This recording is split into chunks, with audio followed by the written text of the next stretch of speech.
everyone quiet on the set, please? What would be the snappy headline for our chat today?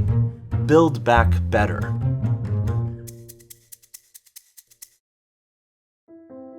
A post-COVID world is one that will look quite different to a pre-COVID world.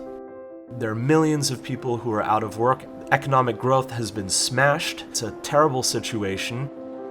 But what we've seen just in the last few weeks is this echo chamber almost of calls from investors, trillions of dollars of assets under management, from leading energy companies, from corporates across the space, from governments saying we need to take this opportunity, this tragic situation that we have today, to build back better, a green recovery.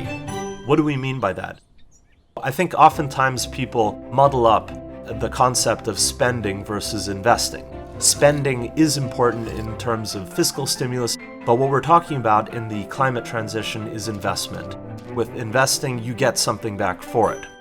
And this is what the Energy Transition Commission is calling for, unleashing massive investment in renewable power systems, boosting the construction sector via green buildings and green infrastructure, supporting the automotive sector while pursuing clean air, and we're talking about cumulative gains from transforming the energy system alone that could reach almost $100 trillion between 2020 and 2050.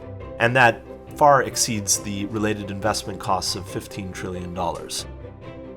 The International Renewable Energy Agency has calculated that more than 17 million jobs could be created in the renewable energy sector globally in the next 10 years. That would essentially double the size of the workforce in the sector. We need to face it, some parts of the economy are probably not going to come back. Net zero means transformation of heavy industry. It means petrochemicals, it means long-distance transportation, steel and cement and agriculture. These are sectors of the economy that are critical for economic growth that we rely on. They are the ones that really need to decarbonize. I'm optimistic, and I'm optimistic because it's a value proposition.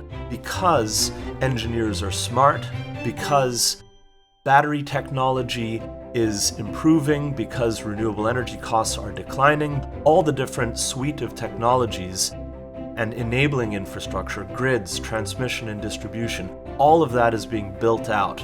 And the effect of that is the transition has really made its way into the private sector. This is possibly the best, if not one of the only opportunities to lift economic growth meaningfully in the future. There is a role for policymakers, and there is a role for the private sector, and there's a role for society. This is not rocket science. Investing in climate equals investing in growth.